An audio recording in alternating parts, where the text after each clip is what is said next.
అంబేద్కర్ కోనసీమ జిల్లాలో బ్లోఅవుట్కి సంబంధించిన విషయం ఇంకా కొనసాగుతూనే ఉంది. బ్లోఅవుట్ ఒక బావి పూర్తిగా అగ్ని అంటే గ్యాస్ చమురుతో నిలువలతో ఉన్నటువంటి బావిలో నుంచి ఇంకా మంటలు ఎగిసిపడుతూనే ఉన్నాయి. ఒక చిన్న సిలిండర్ బ్లాస్ట్ అయితేనే ఎంతటి ప్రమాదం జరుగుతుందో అందరికి తెలిసిందే. చాలా సందర్భాల్లో కూడా ఆ విషయాలు మీకు చెప్పే ప్రయత్నం చేశాం. అటువంటిది ఒక బావి మొత్తం కూడా గ్యాస్తో ఉంటే, ఒక బావి మొత్తం కూడా పూర్తిగా చమురుతో ఉంటే, ఇంకా మీరు చూస్తున్నారు కదా ఎంత ఎత్తుకి ఆ మంటల ఎగిసిపాటే సుమారుగా 200 మీటర్ల ఎత్తుకి ఎగిసిపడుతున్నాయంట. ఆ లోపల నుంచి వచ్చేటువంటి గ్యాస్ తర్వాత ఆ మంటలు ఏవైతే ఉన్నాయో 200 మీటర్లు భూమిపై నుంచి 200 మీటర్ల ఎత్తుకి ఎగిసిపడుతున్నాయంటే ఎంతటి అగ్నికిరలు ఎగిసిపడుతున్నాయో అర్థం చేసుకోండి. ఆ చుట్టూ సుమారుగా కిలోమీటర్ 2 కిలోమీటర్ల మేర వరకు 50 డిగ్రీల సెల్సియస్ హీట్ నమోదవుతోంది. 4 వైపుల నుంచి ఆ మంటలు ఆర్పేందుకు చాలా తీవ్రంగా శ్రమిస్తున్నారు ఓఎన్జీసీ సిబ్బంది. దాదాపుగా 100 నుంచి 150 మంది సిబ్బంది అక్కడ పనిచేస్తున్నట్టుగా తెలుస్తోంది. సో దాదాపుగా వాళ్ళు పనిచేస్తున్నప్పటికీ అనేక రకాల టెక్నాలజీని వాడుతున్నారు. 4 వైపుల్లో నుంచి ఆ బావిలోకి మంటల్ని నీరుని పంపే ప్రయత్నం, కూల్ డౌన్ చేసే ప్రయత్నం, అంబ్రెల్లాతో కూడా అంటే ఒక రెయిన్ అంబ్రెల్లా తరహాలోనే అక్కడ వాటర్ని స్ప్రే చేయడం, అన్ని రకాల పనులు జరుగుతూ ఉన్నాయి. కానీ ఏ మాత్రం ఉపయోగం లేదు. నిన్న ఎగ్జాక్ట్గా బహుశా ఇదే సమయానికి ఆ చిన్న నిప్పురవ్వ కాస్త అంటుకొని మంటలు ఎగిసిపోయడం మొదలు పెడితే ఇప్పటికే 24 గంటలు పూర్తయింది దాదాపుగా, అయినా ఏ మాత్రం కంట్రోల్లోకి రాలేదు. అయితే ఇదంతా జరుగుతోంది. ఉదాహరణకు ఒక సిలిండర్ అనుకోండి, సిలిండర్ ఇందాక చెప్పినట్టుగానే సిలిండర్ని మనం వంట చేసుకునే టైంలో మనం ఆ బర్నర్ని ఆన్ చేస్తే ఆ బర్నర్ దగ్గర మాత్రమే మండుతుంది. అదే ఆ గ్యాస్ పైప్ లైన్కి కూడా చిన్నగా లీకేజ్ ఉండి ఆ గ్యాస్ బయటకు వస్తే ఈ మంటలు అక్కడి వరకు కూడా వెళ్ళి అక్కడ కూడా బ్లాస్ట్ జరిగే అవకాశం, అక్కడ కూడా మంటలు వచ్చే అవకాశం ఉంటుంది. అప్పుడు ఏం చేస్తాం, మనం సిలిండర్ దగ్గర ఆఫ్ చేయొచ్చు, దెర్ ఇస్ ఎ ఛాన్స్. కానీ ఇక్కడ ఆఫ్ చేయడానికి ఆస్కారమే లేదు. భూమి లోపల గ్యాస్ ఉంది, భూమి లోపల చమురు ఉంది, అదంతా కూడా ఇట్టే బయటకు వస్తుంటే దాన్ని ఆఫ్ చేయడానికి కూడా ఏమాత్రం అవకాశం లేదు. ఏదైనా పైప్లో నుంచి వచ్చింది అనుకోండి, ఆ పైప్ని ఎక్కడో దగ్గర బ్లాక్ చేస్తే ఈ మంట కంటిన్యూ అవ్వకుండా ఉంటుంది. లేదు ఇంకెక్కడైనా ఒక వాల్ లాంటిది ఉంటే వాల్ని క్లోజ్ చేసినా అయిపోతుంది. కానీ ఇక్కడ అటువంటి అవకాశమే లేదు. 40,000 క్యూబిక్ మీటర్ల గ్యాస్ ఆ బావిలో ఉంది. 40,000 క్యూబిక్ మీటర్లు అంటే అర్థం చేసుకోండి, ఒక దాదాపుగా ఒక సగం జిల్లానే పూర్తిగా గ్యాస్ సప్లై చేయొచ్చు. అంతటి గ్యాస్ నిల్వలు ఉన్నాయంట అక్కడ. ఇంకా ఆ భూగర్భంలో ఇంకా ఎంత దూరం నుంచి ఆ గ్యాస్ వస్తుందో, మనం బావి తీసామో ఆ బావిలో ఒక్క దగ్గరే ఉందని కాదు, అది ఎక్కడి నుంచో మూవింగ్ ఫార్వర్డ్ ఎక్కడెక్కడ దూరం నుంచో అక్కడికి ఒక జంక్షన్ లాగా వస్తూ ఉంటుంది. సో భూగర్భం మొత్తం కూడా ఇప్పుడు గ్యాస్తో నిండిపోయింది కోనసీమ జిల్లాలో. సో ఇంకా నాకు ఈ మాట చెప్పడానికి కొంత ఇబ్బందిగా ఉన్నా కూడా చాలామంది ఎక్స్పర్ట్స్ చెప్తున్న మాట ఏంటంటే, కోనసీమ ఇప్పుడు ప్రమాదంలో ఉందా? కోనసీమ ఆ భూగర్భం మొత్తం కూడా ఒక అగ్ని పర్వతంలాగా మండుతుందా? మనకు పైకి చూడడానికి మంటలు కనబడుతున్నాయి. ఈ మంటలు ఎక్కడి వరకు విస్తరించాయో తెలియదు. ఆ గ్యాస్ ఆయిల్ రిజర్వ్స్ దగ్గర ఎక్కడి వరకు వెళ్ళాయో తెలియదు. ఈ భూమి లోపల ఇంకెక్కడైనా ఈ మంటలు వస్తున్నాయో తెలియదు. అసలు ఏం జరుగుతుందో అర్థం కాని పరిస్థితి. ఒక రకంగా సిబ్బంది రెస్క్యూ ఆపరేషన్స్ పనులు చేపడుతూ ఉన్నప్పటికీ చేతులు ఎత్తేసారంట. వెంటనే హుటాహుటిన ఢిల్లీ నుంచి ఎక్స్పర్ట్స్ టీంని కూడా రప్పిస్తూ ఉన్నారు. So water umbrellas, water spraying, ఇతరత్ర కెనాల్స్ నుంచి ఇతరత్ర ఒక గుంతలు తీసి కెనాల్స్ తీసి వాటర్ స్ప్రే చేయడాలు, వాటర్ డైరెక్ట్గా బావిలో పడే విధంగా అన్ని రకాల ఏర్పాట్లు చేయడాలు ఏవి కూడా అక్కడ ఆపలేకపోతున్నాయి. కొన్ని కిలోమీటర్ల మేర పూర్తిగా పొగలు కమ్ముకొని, నల్లని పొగలు కమ్ముకొని ఉన్నాయి. నరసాపురం నుంచి మరో 20 మంది ఇంజనీర్లు కూడా వచ్చారంట అక్కడికి వచ్చి వాళ్ళు కూడా పనులను పర్యవేక్షిస్తున్నారు. సో ఇవన్నీ జరుగుతూ ఉన్నప్పటికీ కూడా ఏమాత్రం సిచ్యువేషన్ కంట్రోల్లోకి రాకపోవడంతో ఢిల్లీ నుంచి ఎక్స్పర్ట్స్ కూడా తీసుకొస్తున్నారు. సో బ్లోఅవుట్ నుంచి సముద్రం 25 కిలోమీటర్లు మాత్రమే, బ్లోఅవుట్ నుంచి సముద్రం 25 కిలోమీటర్ల వరకు మాత్రమే ఉంది.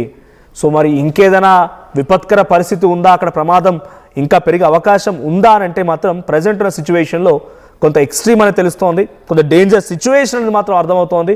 ఎస్ మా ప్రతినిధి మనోజ్ ఉన్నారు. ఎస్ మనోజ్, సిచ్యువేషన్ ఎలా ఉంది ప్రజెంట్? నిన్నటికి ఇవాళకి సుమారుగా 24 గంటలు దాదాపుగా 24 గంటలు దాదాపుగా కావస్తోంది. ఎస్ మా ప్రతినిధి మరికాసేపట్లో మనోజ్ లైవ్లోకి అందుబాటులోకి వస్తారు. సో 24 గంటలు కావస్తోంది దాదాపుగా, కానీ ఏ మాత్రం కూడా సిచ్యువేషన్ కంట్రోల్లోకి రావడం లేదు. ఇక్కడ మీరు గమనించండి, ఇందాక నేను చెప్పినట్టుగా if at all there is any wall, ఒకవేళ అది పైప్ లైన్ కనుక అయ్యి ఉంటే ఎక్కడో దగ్గర దానికి వాల్ అనేది ఉంటే ఆ వాల్ని క్లోజ్ చేసినా ఈ సమస్య తీరేదేమో. ఇంకెక్కడైనా ఒక చోట దానికి సంబంధించి క్లోజ్ చేసే అవకాశం ఉంటే దాన్ని బ్లాక్ చేసే వాళ్ళేమో, క్లోజ్ చేసే వాళ్ళేమో. కానీ ఇక్కడ డైరెక్ట్గా భూమి, అదొక బావి. ఆ బావిలో నుంచి 40,000 క్యూబిక్ మీటర్ల యొక్క గ్యాస్ నిల్వలు ఉన్నాయనంటే ఇంకా లోపల ఎంత మండుతోందో. ఒక రకంగా కోనసీమ మొత్తం కూడా ఇప్పుడు అగ్నిపర్వతంగా లోపల అంతా మండుతుందేమో. ఇరుసమండి, ఆ తర్వాత ఇతరత్ర లక్కవరం, ఇతరత్ర ప్రాంతాలు ఉన్నాయి, పక్కనే సమీపంగా చిన్న చిన్న గ్రామాలు ఉన్నాయి. ఆ ఎగ్జాక్ట్గా ఈ బ్లోఅవుట్ జరిగినటువంటి ప్లేస్ నుంచి 25 కిలోమీటర్ల దూరంలో సముద్రం ఉంది. సో కొంతమంది ఎక్స్పర్ట్స్ అంచనా వేస్తుంది ఏంటంటే, మనం భూమి తీసిన తర్వాత నీళ్ళు వచ్చాయంటే మనం తవ్విన దగ్గర నీళ్ళు వచ్చాయని కాదు, ఎక్కడెక్కడి నుంచో నీళ్ళు వస్తూ ఉంటాయి. ఊటల్ లాంటిది ఇక్కడ మనకు వాటర్ లాగా బయటకు వస్తూ ఉంటుంది. అటువంటి విధంగానే మనం అక్కడ గోతి తీసామంటే అక్కడే నీ గ్యాస్ ఉందని కాదు, వేరే వేరే ఏరియాస్ నుంచి అండర్ గ్రౌండ్లో ఆ గ్యాస్ అంతా కూడా ఇక్కడికి జంక్షన్లో వస్తుంది. ఇక్కడ కొంత తీస్తే అవన్నీ కూడా గ్యాదర్ అయ్యే అవకాశం ఉందనేటువంటి ఒక ఆలోచనే కదా. అదే మాదిరిగా భూమిలో ఈ గ్యాస్లకు సంబంధించి ఇంకా ఇంకా విస్తరించే అవకాశం ఉంది. సో భూమి లోపల ఇంకా ఎంతలా మండుతోందో, ఏం జరుగుతుందో అనేటువంటి ఒక ఆందోళన అందరిలో వ్యక్తమవుతోంది. ఒక్కసారి అక్కడ సిచ్యువేషన్ ఎలా ఉంది ఇప్పుడు కరెంట్, ఇప్పుడు నేను వార్త చెప్పే సమయానికి ఎటువంటి సిచ్యువేషన్ ఉంది ఒకసారి ఆ లైవ్ విజువల్ చూద్దాం.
రైట్, చూస్తున్నారు కదా, మనం ఇంట్లో వంట వండుకునే దగ్గరే గ్యాస్ ఫైరింగ్ స్టార్ట్ అయితే అదో మాదిరిగా సౌండ్ వస్తుంది.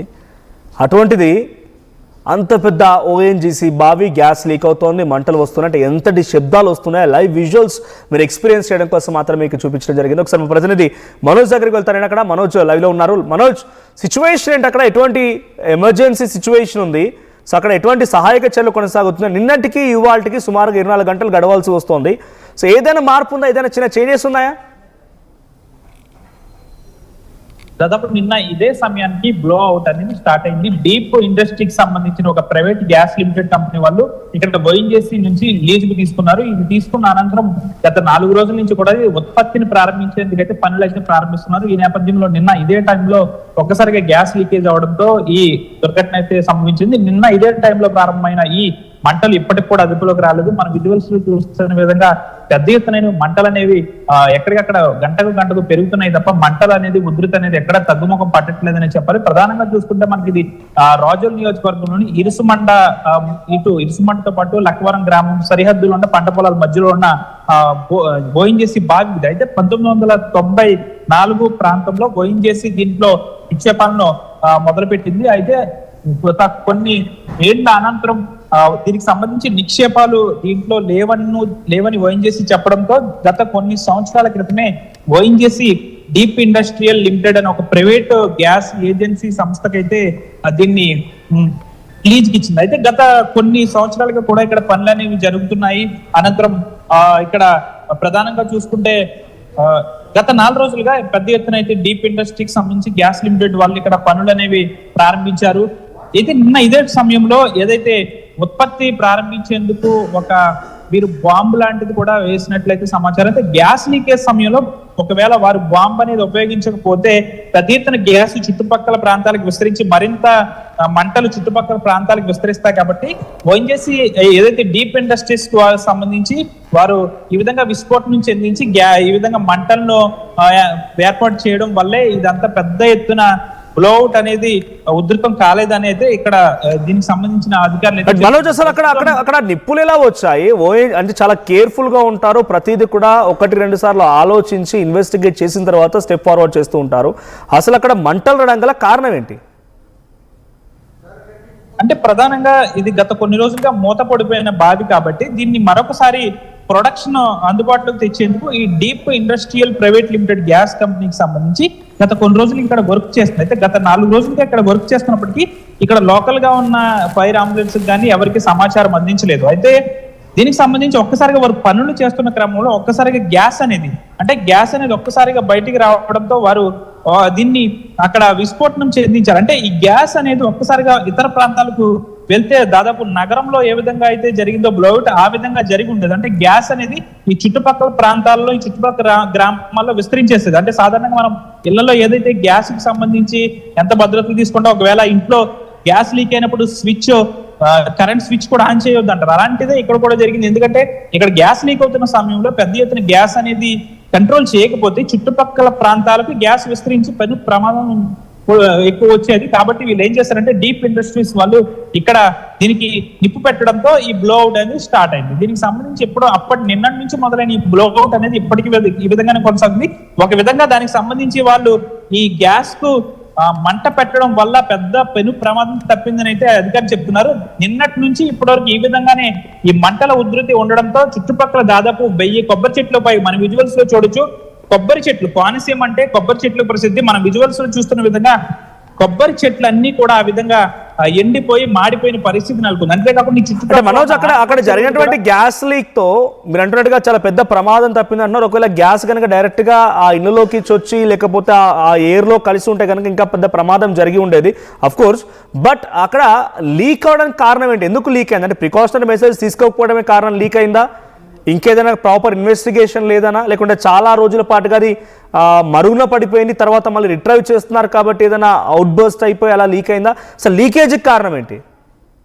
ఇక్కడ కొన్ని విషయాలు ప్రస్తుతం బయటకు వస్తున్నాయి. అంటే గతంలో ఓఎన్జీసీ అధికారులు ఇక్కడ గ్యాస్ అనేది లేదని చెప్పి ఈ బావిని ఏదైతే మనకి మంటలు వస్తున్నాయో ఆ బావిని మూసివేశారు. అయితే అప్పుడు గ్యాస్ లేదన్నప్పుడు ఓఎన్జీసీ సిబ్బంది గ్యాస్ లేదని చెప్తున్నప్పుడు ఇప్పుడు ఈ గ్యాస్ అంతా ఎందుకు వచ్చిందని ఇక్కడ కోనసీమ వాసులు భయాందోళన చెందుతున్నారు.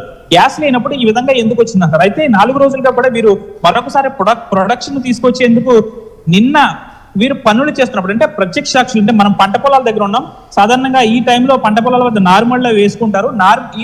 రైతులు నారుమళ్ళు వేసుకుంటున్న సమయంలోనే ఇది జరిగింది. ఆ రైతులు చెప్తున్న దాని ప్రకారం అధికారులు వీళ్ళు గత 4 రోజుల నుంచి పనులు చేస్తున్నారు కానీ సరైన సక్రమ పద్ధతిలో చేయట్లేదు, రకరకాలుగా చేస్తున్నారు అంటున్నారు. అదే విధంగా ఈ డీప్ ఇండస్ట్రీ ప్రైవేట్ లిమిటెడ్ కి సంబంధించి వీళ్ళు మానవ తప్పిదమని చెప్పొచ్చు. అధికారులు